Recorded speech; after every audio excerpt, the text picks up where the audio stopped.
sea of legends and terrors, where the mariners of remote antiquity used to hear the restless shade of an old wanderer weep aloud in the dark. "I know a rock," whispered the initiated voice within the hood secretly, "but, caution, it must be done before our men perceive what we are about. Whom can we trust now? A knife drawn across the fore halyards would bring the foresail down and put an end to our liberty in 20 minutes. And the best of our men may be afraid of drowning. There is our little boat, but in an affair like this no one can be sure of being saved." The voice ceased. We had started from Barcelona with our dinghy in tow. Afterwards it was too risky to try to get her in again, so we let her take her chance of the seas at the end of a comfortable scope of rope.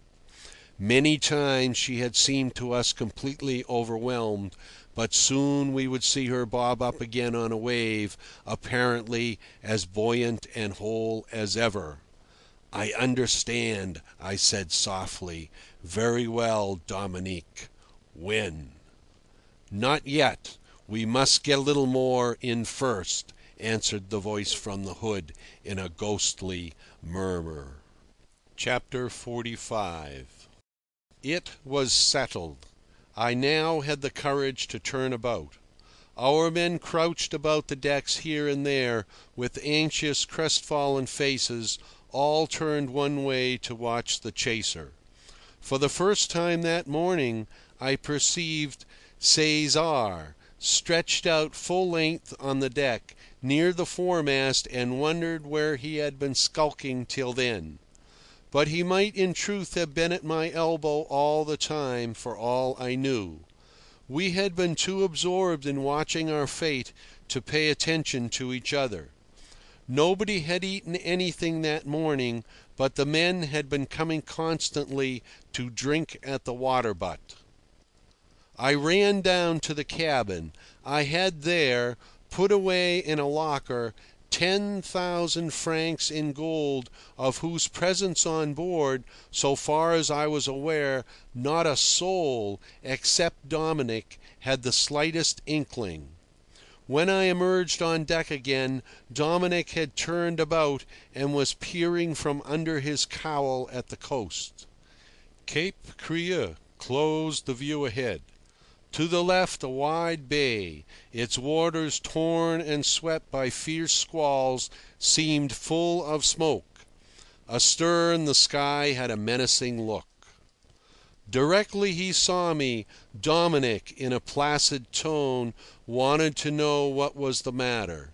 I came close to him and, looking as unconcerned as I could, told him in an undertone that I had found the locker broken open and the money belt gone. Last evening it was still there. "What did you want to do with it?" he asked me, trembling violently. "Put it round my waist, of course," I answered, amazed to hear his teeth chattering. "Cursed gold," he muttered. "The weight of the money might have cost you your life, perhaps." He shuddered. "There is no time to talk about that now." "I am ready." "Not yet. I am waiting for that squall to come over," he muttered, and a few leaden minutes passed. The squall came over at last. Our pursuer, overtaken by a sort of murky whirlwind, disappeared from our sight. The Tremolino quivered and bounded forward. The land ahead vanished too, and we seemed to be left alone in a world of water and wind. "Prenez la barre, monsieur," Dominic broke the silence suddenly in an austere voice. "Take hold of the tiller." He bent his hood to my ear. "The balancelle is yours. Your own hands must deal the blow. I have yet another piece of work to do." He spoke up loudly to the man who steered. "Let the signorino take the tiller. and you with the others stand by to haul the boat alongside quickly at the word." The man obeyed, surprised but silent. The others stirred and pricked up their ears at this. I heard their murmurs. "What now? Are we going to run in somewhere and take to our heels? The padrone knows what he is doing." Dominic went forward. He paused to look down at Cesar, who, as I have said before, was lying full length face down by the foremast, then stepped over him and dived out of my sight under the foresail. I saw nothing ahead. It was impossible for me to see anything except the foresail open and still, like a great shadowy wing. But Dominic had his bearings. His voice came to me from forward in a just audible cry. "Now, signorino!" I bore on the tiller as instructed before. Again I heard him faintly, and then I had only to hold her straight. No ship ran so joyously to her death before. She rose and fell, as if floating in space, and darted forward, whizzing like an arrow. Dominic, stooping under the foot of the foresail, reappeared and stood steadying himself against the mast, with a raised forefinger in an attitude of expectant attention. A second before the shock, his arm fell down by his side.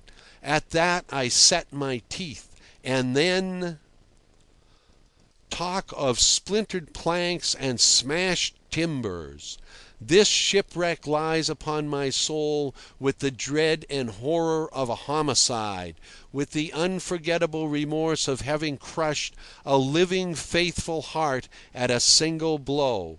At one moment the rush and the soaring swing of speed, the next a crash and death, stillness. A moment of horrible immobility, with the song of the wind changed to a strident wail, and the heavy waters boiling up menacing and sluggish around the corpse. I saw in a distracting minute the foreyard fly fore and aft with a brutal swing, the men all in a heap, cursing with fear and hauling frantically at the line of the boat.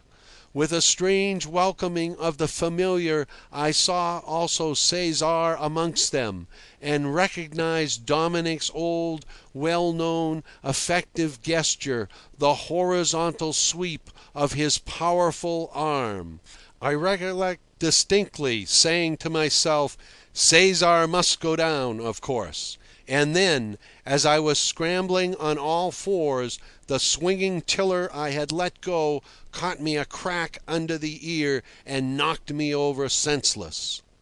I don't think I was actually unconscious for more than a few minutes, but when I came to myself the dinghy was driving before the wind into a sheltered cove, two men just keeping her straight with their oars. Dominic, with his arm round my shoulders, supported me in the stern sheets. We landed in a familiar part of the country. Dominic took one of the boat's oars with him. I suppose he was thinking of the stream we would have presently to cross, on which there was a miserable specimen of a punt, often robbed of its pole. But first of all we had to ascend the ridge of land at the back of the cape. He helped me up. I was dizzy. My head felt very large and heavy. At the top of the ascent I clung to him, and we stopped to rest.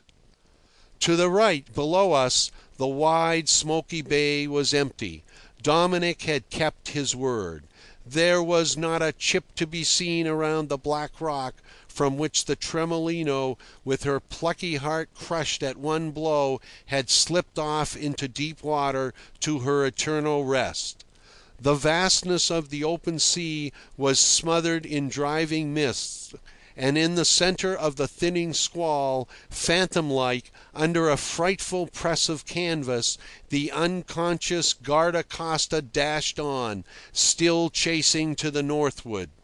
Our men were already descending the reverse slope to look for that punt which we knew from experience was not always to be found easily,